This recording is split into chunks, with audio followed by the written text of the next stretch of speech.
मेरी ईसाई धर्म पुस्तक 4 अध्याय 2, 3 व्यक्तिगत भगवान के बारे में और अधिक जानकारी प्राप्त करें।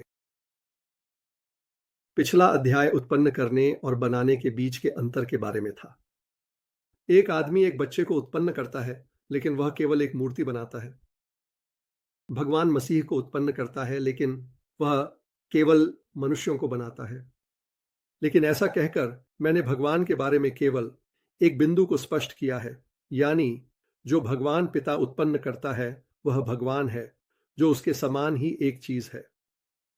इस तरह यह एक मानव पिता द्वारा एक मानव पुत्र को उत्पन्न करने के समान है, लेकिन पूरी तरह से ऐसा नहीं है।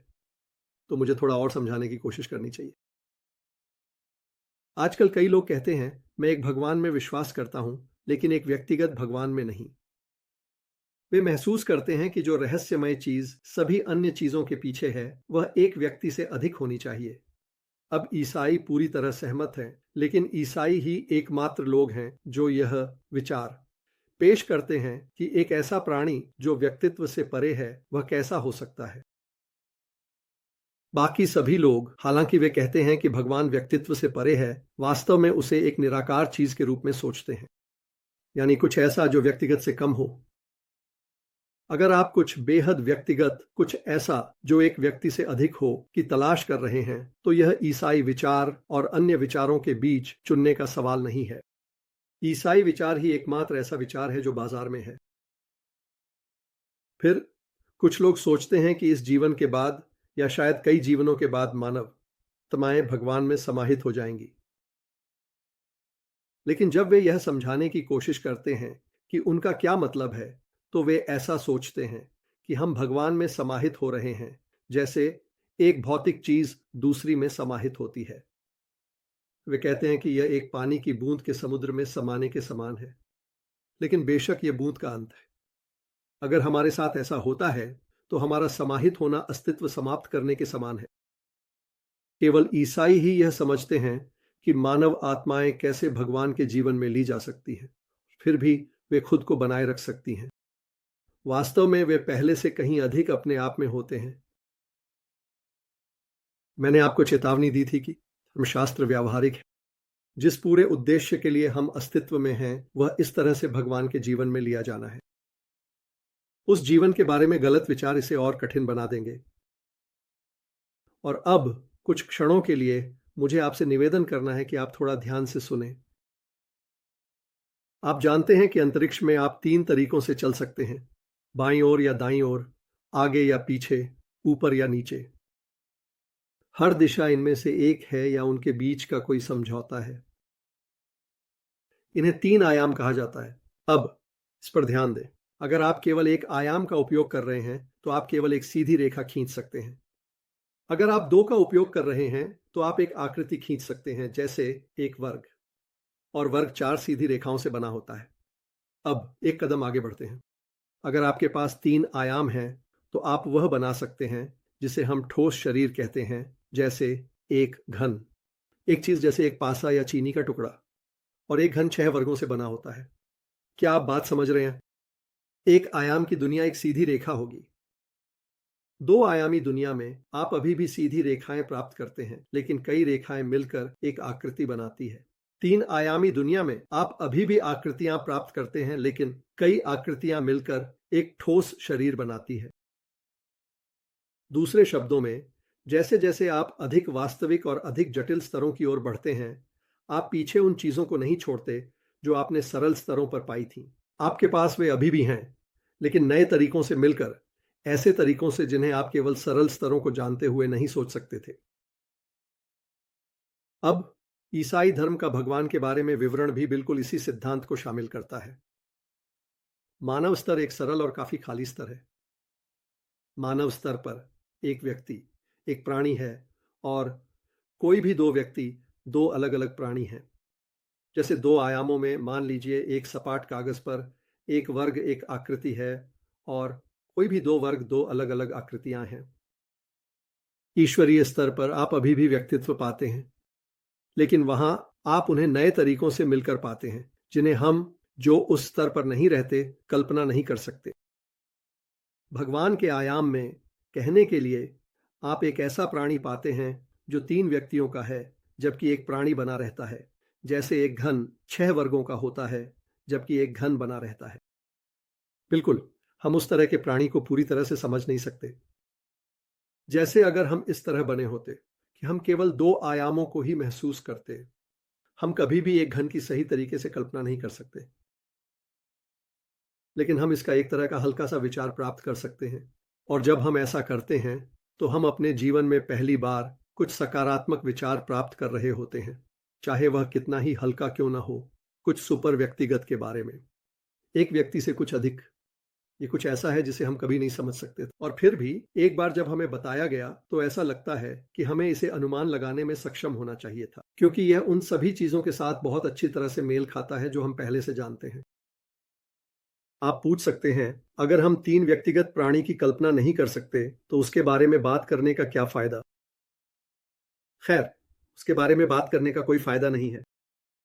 जो चीज मायने रखती है वह वास्तव में उस 3 व्यक्तिगत जीवन में खींचे जाना है, और यह किसी भी समय शुरू हो सकता है।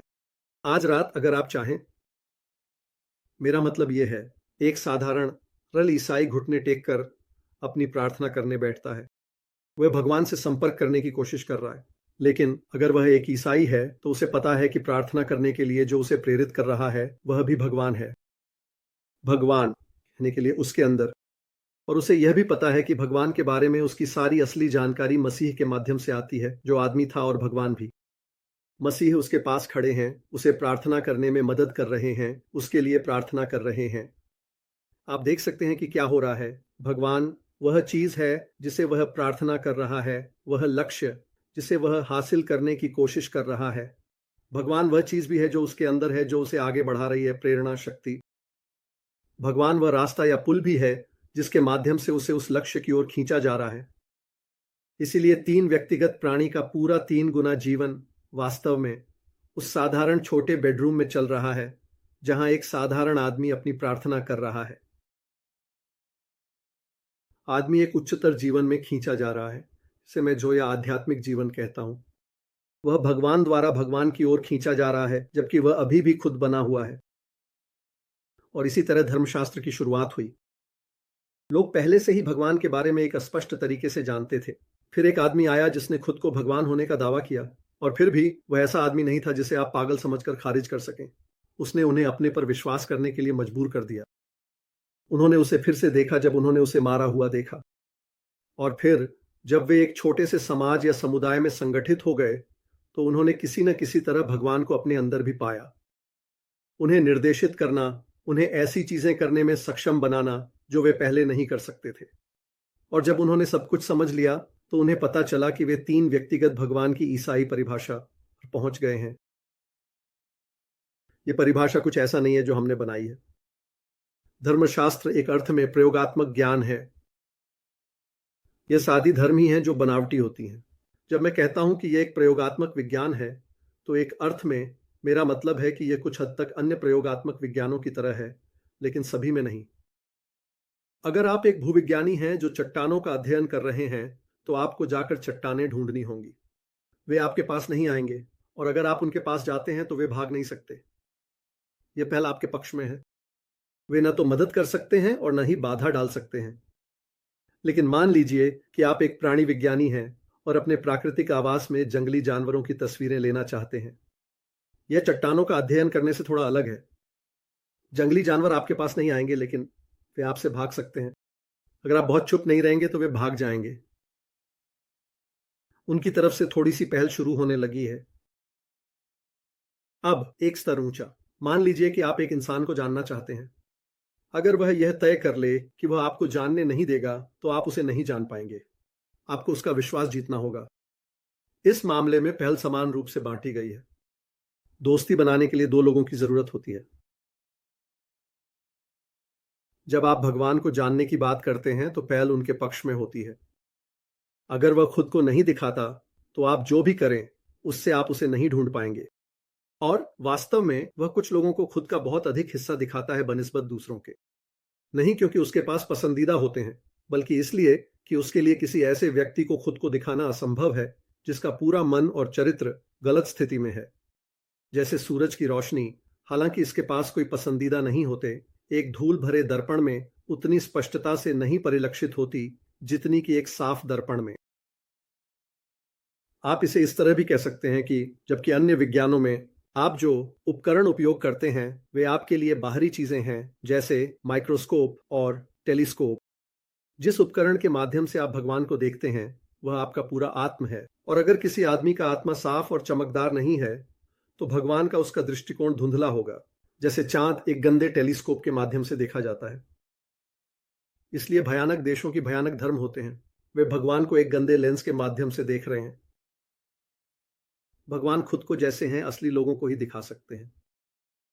और इसका मतलब केवल उन लोगों से नहीं है जो व्यक्तिगत रूप से अच्छे हैं, बल्कि उन लोगों से है जो एक शरीर में एकजुट हैं। एक दूसरे से प्यार करना, एक दूसरे की मदद करना, एक दूसरे को दिखाना, क्योंकि यही भगवान चाहता था कि मानवता ऐसी हो, जैसे एक बैंड में खिलाड़ी या एक शरीर में अंग। इसलिए भगवान के बारे में जानने के लिए एकमात्र वास्तव में उपयुक्त उपकरण पूरी ईसाई समुदाय है जो एक साथ उसकी प्रतीक्षा कर रहा है। ईसाई भाईचारा कहने के लिए इस विज्ञान के लिए तकनीकी उपकरण है। प्रयोगशाला का कपड़ा।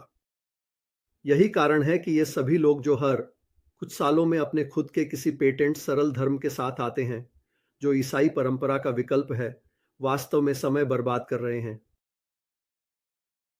जैसे एक आदमी जिसके पास कोई उपकरण नहीं है, बस एक पुरानी फील्ड ग्लास है जो सभी असली खगोलजों को सही करने की कोशिश कर रहा है। वह एक चालाक आदमी हो सकता है, वह कुछ असली खगोलजों से ज्यादा चालाक हो सकता है, लेकिन वह खुद को एक मौका नहीं दे रहा है। और 2 साल बाद सभी ने उसे पूरी तरह से भुला दिया है। लेकिन असली विज्ञान अभी भी जारी है। अगर ईसाई धर्म कुछ ऐसा होता जो हम बना रहे होते तो निश्चित रूप से हम इसे आसान बना सकते थे, लेकिन ऐसा नहीं है। हम उन लोगों के साथ सरलता में प्रतिस्पर्धा नहीं कर सकते जो धर्मों का आविष्कार कर रहे हैं। हम ऐसा कैसे कर सकते हैं? हम तथ्य के साथ काम कर रहे हैं। बिल्कुल, कोई भी सरल हो सकता है अगर उसके पास चिंता करने के लिए कोई तथ्य नहीं है। और हम अगले वीडियो में अध्याय 3 के साथ जारी रखेंगे। देखने के लिए बहुत धन्यवाद। मैं तुम लोगों से प्यार करता हूं। जैसे टिगर कहता है, फिर मिलेंगे।